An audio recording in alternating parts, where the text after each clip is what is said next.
أعوذ بالله من الشيطان الرجيم بسم الله الرحمن الرحيم. Tadi ada pertanyaan dari Mas Sudirman, ini negara apa gitu ya. Saya juga nggak tahu Mas Sudirman, sebab kita ini melihat ya, di Republik ini para koruptor terkadang jauh lebih mulia dibandingkan pada kritikus politik gitu. Para koruptor dihukum ringan, balik dari penjara, bisa jadi pejabat lagi. Di beberapa pilkada mereka terpilih kembali yang menjadi anggota DPR. Bung Aiman kadang-kadang manggil juga datang di forum ini untuk berbicara begitu ya. Dan umumnya yang mereka tidak mau pernah satu panggung dengan mereka. Iya, saya udah sampaikan itu kepada Bung Aiman. Kadang-kadang lepas juga. Karena tiba-tiba sorenya baru dikasih informasi narsumnya ini gitu. Nah itulah Republik kita ini. Sementara para kritikus seperti Bung Ferry tiap hari dibully, ya sedikit salah kutip ngomong, ya bisa jadi persoalan, akan dibawa ke polisi, polisi dengan cepat memprosesnya dan sebagainya, dan secara ekonomi lemah, backup politik juga lemah. Nah, ini Republik kita ini. Oleh karena itu, nggak ada orang yang merasa bahwa korupsi itu sesuatu yang salah. Karena dia bisa kembali ke posisi itu. 5 tahun berapa itu? Kan di pilkada kita yang sekarang itu beberapa dibatalkan Mahkamah Konstitusi. Karena ada sebagian orang mantan napi yang belum deklarasi ikut lagi di pilkada. Dan lolos di KPU maupun dari pengawasan Bawaslu.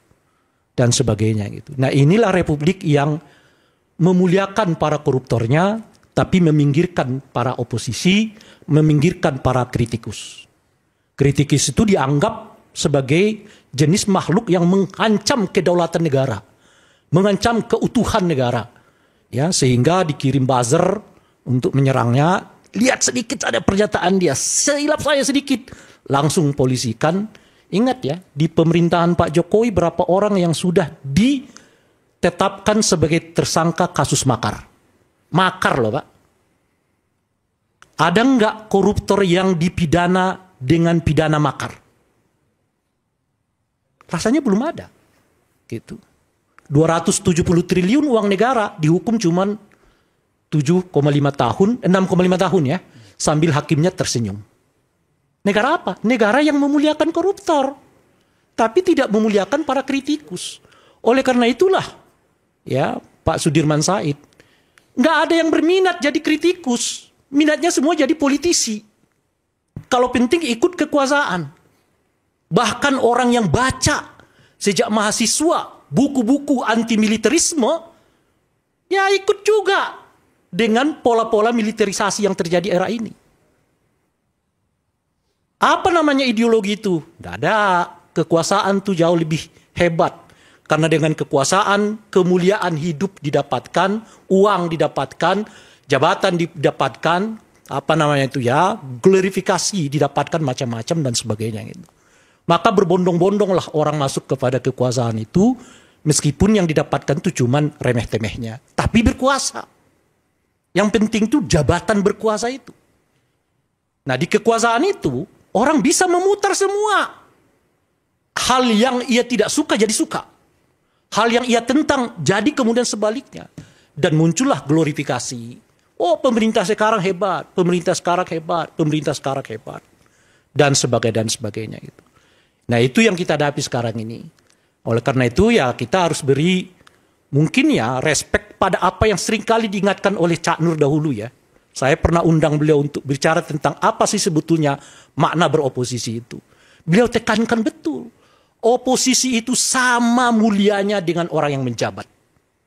Sebab peradaban itu nggak mungkin bisa kita bangun kalau tanpa ada A yang positif ataupun konternya B yang negatif. Selalu kan begitu. Tesis, antitesis, maka peradaban harus dimunculkan. Koruptor itu menyumbang apa bagi peradaban kita? Nggak ada. Tapi kenapa yang mulia? Karena kekuasaan selalu berinteraksi dengan mereka gitu. Itu yang pertama. Nah yang kedua. Ingat saja karena waktu sudah habis. Oh waktunya sedikit ya. Okay. Nah yang kedua, Di kita ini dari dahulu pola penanganan korupsi itu berawal dari pinggiran. Hampir selalu terjadi, kecuali yang tangkap tangan. 1-2 ketua umum partai pernah tangkap tangan, ya diperiksa oleh KPK, dijatuhi hukuman. Tapi umumnya praktek korupsi kita itu berada dari luar, pinggir-pinggirnya. Semua kita selalu berharap mudah-mudahan ini akan jadi ya pintu masuk untuk mengungkap kasus yang besar. Kasus bambu, berharap ini akan terjadi perubahan. Stop di situ saja. Setidaknya hari ini kita tahu. Apakah akan kasus Pertamina ini berlanjut sampai seterusnya? Ya kalau yang lain sih Bung Ade masih yakin, Bung Endarsa masih yakin. Ya. Tapi saya mau mengatakan itu tadi yang saya tanyakan. Gimana melihatnya Menteri BUMN-nya sudah bertemu dengan Jaksa Agung? Bagaimana melihatnya tiba-tiba Menteri SDM-nya mengatakan nggak ada itu namanya oplosan? Bagaimana melihatnya ketika kita melihat DPR-nya justru ya melakukan sidak dan mengungkap bahwa nggak ada yang namanya oplosan di tengah kasus ini sedang diselidiki. Elit-elit politik seperti mengingkari bahwa terjadi praktek yang disebut dengan oplosan itu. Lalu kita di tengah itu berharap ini akan naik kasusnya. Berharap lagi, berharap lagi, berharap lagi.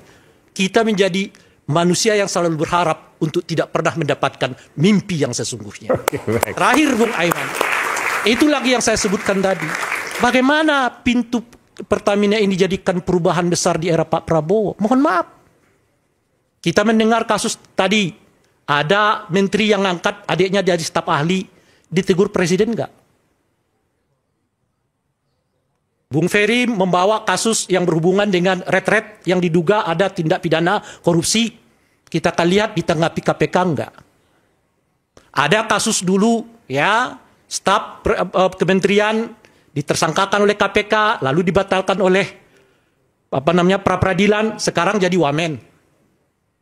Dalam belum lagi kasus yang berhubung dengan impor gula, impor apalagi itu minyak. Minyak apa yang mengakibatkan harga minyak goreng kita naik pada saat itu? Apakah itu akan dituntaskan atau tidak? Kalau masalah-masalah kecil ini saja Pak Prabowo nggak berani menegur menterinya, maka itu yang saya sebut macannya Pak Prabowo itu tinggal di podium, beliau jalan kemana-mana. Jadi setiap beliau pidato itu kelihatan macan, tapi turun dari podium itu selesai juga lah macannya itu. Terima kasih. Baik.